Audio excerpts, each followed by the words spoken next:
ETF index mutual funds నేర్చుకుని stock మార్కెట్లో రాణించాలనుకుంటున్నారా? వెంటనే ఈ నెంబర్కి కాల్ చేయండి.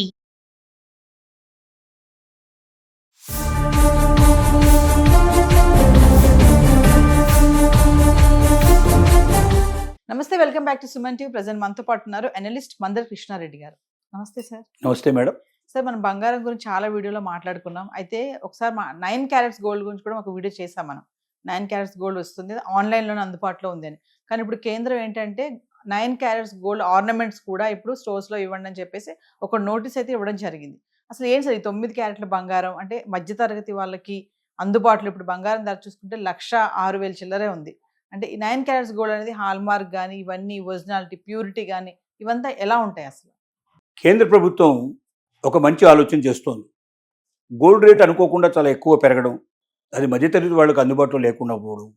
₹1,00,000 పైన 10 గ్రాముల బంగారం అంటే ఒక పెళ్లి చేస్తే కనీసం అదమంగా కూడా ఒక 20 తులాలు 30 తులాలు తులం 2 తులాలు 2-3 తులాలు 4 తులాలు కావాలన్నా కూడా 4-5 లక్షలు నుంచి మొదలు పెడితే 50 లక్షలు కోటి రూపాయల దాకా కూడా బంగారానికే పెట్టాల్సిన పరిస్థితి ఏర్పడుతుంది. పెళ్లిని బట్టి, పరిస్థితిని బట్టి, వాళ్ళ యొక్క కెపాసిటీని బట్టి.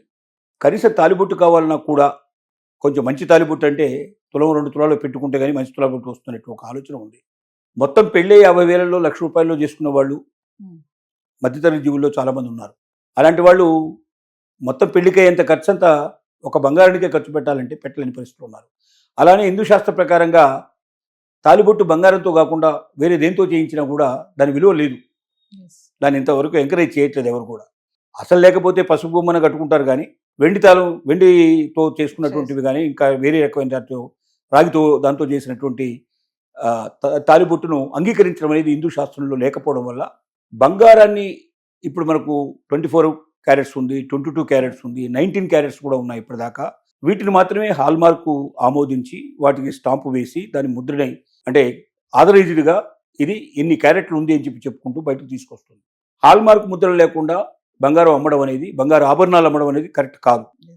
అది చట్ట ప్రకారంగా నేరం కింద గవర్నమెంట్ దానికి చట్టం తీసుకొచ్చింది. సామాన్యులకు కూడా అందుబాటులో ఉండేటట్టుగా బంగారాన్ని యొక్క పరిస్థితిని దింపాలని ఎప్పుడైతే సామాన్యులు మధ్యతరగతి వారు 9 క్యారెట్స్ గోల్డ్కి ఒకవేళ వచ్చినట్టయితే, దాన్ని ప్రిఫర్ చేసినట్టయితే, గోల్డ్ రేటు ఎక్కువ ఉన్నా కూడా బిలో పావర్టీ లైన్లో ఉండే వాళ్ళకి, సామాన్యులకు, మధ్యతరగతి వాళ్ళకి ఎక్కువ ఇబ్బంది కాకుండా ఉంటుంది. దాని ఎఫెక్ట్ పెద్దగా పడదు, తక్కువ రేట్లు దొరుకుతుంది. కాబట్టి ఇప్పుడు మనకు తెలుసు 24 క్యారెట్స్కి 22 క్యారెట్స్కే తేడా ఉంటుంది. 22 నుంచి 19కి వచ్చే వరకు ఇంకా తేడా ఉంటుంది. అలాంటప్పుడు 9 క్యారెట్స్కి వచ్చేసరికి ఇంకా చాలా తేడా వస్తుంది. సపోజ్ 24 క్యారెట్స్ అంటే మనకు 100 అనుకుందాం, 100% ప్యూరిటీ అనుకుందాం. అదే మీకు 12 క్యారెట్స్ అంటే 50% దాంట్లో ప్యూరిటీ ఉందంటుంది. అదే 9% వచ్చేసరికి 9 క్యారెట్స్ అనేది వచ్చేసరికల్లా 40 లోపలనే ఉండే పాసిబిలిటీస్ ఉంటాయి. 39, 37.5 అట్లా వచ్చే పాసిబిలిటీస్ ఉన్నాయి. అంత ప్యూరిటీ తక్కువ ఉన్నప్పటికీ ఇది గోల్డే. ఇప్పుడు 1 గ్రామ్ గోల్డ్ నగలు చాలా మంది ధరిస్తారు. అసలు డబ్బు లేని వాళ్ళు చాలా మంది 1 గ్రామ్ గోల్డ్కే వెళ్ళిపోతారు. అది గ్రామ్ లాగా అంటే గోల్డ్ లాగా కనపడుతుంది, తక్కువ కాస్ట్లో వస్తుంది, గోల్డ్గా భావించే వాళ్ళు కూడా చాలా మంది అని ఉన్నారు. అది గోల్డా కాదా, 1 గ్రామ్ గోల్డ్ అని ఇవన్నీ ఓపెన్ చేసి చూసేవాడు ఎవరు లేడు. ఇది పెట్టుకుంటారు, వాళ్ళ సుత్తి కోసం వాళ్ళు తీసుకుంటున్నారు. ఇది ఎట్లా అంటే ఎక్కడో దగ్గర రిలేటివ్ సర్కిల్లో వాటిల్లో వీటిల్లో లేదా ఏదైనా పెళ్లిళ్ళలో ఇట్లా పెట్టారా లేదా, కరెక్ట్ పెట్టారా లేదని చెక్ చేసుకోవడం తప్ప మిగతా వాటిల్లో అసలు రోజు రోజుకి దాని ఇంపార్టెన్స్ తగ్గిపోతుంది. వాళ్ళు ఏం నగలు పెట్టుకొని వస్తే వాళ్ళని గౌరవించడం అనేటువంటి పరిస్థితి పోయింది. ఇప్పుడు వాడు ఎంత పెద్ద కారులోంచి దిగారు, ఎంత పెద్ద బిల్డింగ్ ఉంది, వాళ్ళకి ఎంత బ్యాంక్ బ్యాలెన్స్ ఉంది, ఇట్లాంటి వాటికే ఎక్కువ ఇంపార్టెన్స్ జరుగుతుంది. ఒకప్పుడు ఏంటంటే పెళ్లిళ్ళలో మిగతా వాటిల్లో తప్పనిసరిగా దీనికి చాలా ఇంపార్టెన్స్ ఉండేది. ఎవరింటికైనా వెళ్ళినప్పుడు ఫస్ట్ ఆడవాళ్ళు చూసేది ఏంటంటే వాళ్ళు ధరించినటువంటి నగలేమిటి, చీరలు ఏమిటి, వీటి మీద దృష్టి ధ్యానం ఎక్కువ ఉండేది. రోజు రోజుకు ఫ్యాషన్ మారుతోంది కొంత.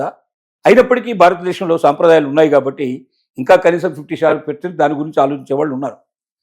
కాబట్టి గవర్నమెంట్ యొక్క ప్రాతిపదిక ఏమిటంటే 9 క్యారెట్స్ గోల్డ్ని హాల్మార్క్ చేత ఆమోదించబడ్డాం.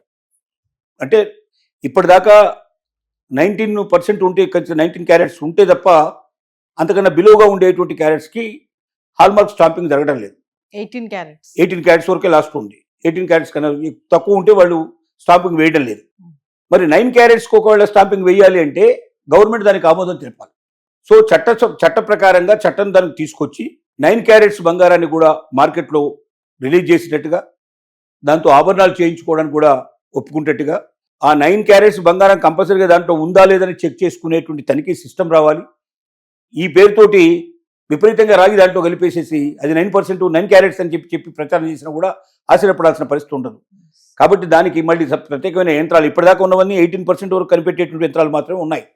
మళ్ళీ 9% అనేసరికి 9 క్యారెట్స్ అనేసరికల్లా దానికి కంపల్సరీగా దానికి సపరేట్ అయినటువంటి యంత్రాలు రావాల్సిన పరిస్థితి, దానికి వేరే మెషినరీ రావాల్సిన పరిస్థితి, అందులో అంత కరెక్ట్గా ఉందా లేదా రికగ్నైజ్ చేసేటువంటి పరిస్థితి ఇవన్నీ కూడా ఉండాలి. దానికి తోడుగా హాల్మార్క్ తప్పనిసరిగా స్టాంపింగ్ అయ్యేటువంటి పరిస్థితి ఉండాలి. వీటిని ప్రభుత్వం ఆమోదించాలి, చట్టం ఆమోదించాలి. దానికోసం ఇప్పుడు ఉద్యుక్తం అవుతుంది. త్వరలోనే ఆ చట్టం వచ్చే అవకాశాలు కనబడుతున్నాయి. ఆ చట్టం వస్తే మాత్రం 9 క్యారెట్ల బంగారం నగలు మార్కెట్లోకి విపరీతంగా వచ్చే అవకాశాలు ఉన్నాయి.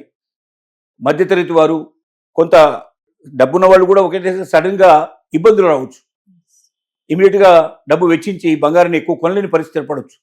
అలాంటి వాళ్ళు కూడా పెళ్లిళ్ళకి, శుభకార్యాలకి అలాంటి వాటిల్లో ఎక్కువగా దీన్ని ఉపయోగించేందుకు ప్రయత్నం చేస్తారు. ఇది 9 క్యారెట్సా, 18 క్యారెట్సా, ఇది 24 క్యారెట్స్ అని ఎవరు వచ్చి అక్కడ దాన్ని పట్టి చూసి తెలుసుకునే వాళ్ళు ఉండరు. 1 గ్రామ్ గోల్డ్ కన్నా 9 గ్రామ్ గోల్డ్ డెఫినెట్గా, 9 క్యారెట్స్ గోల్డ్ డెఫినెట్గా ఎక్కువగా షైనింగ్ ఉండే అవకాశం ఉంటుంది, ఎక్కువ ఆకర్షించే ఉంటుంది.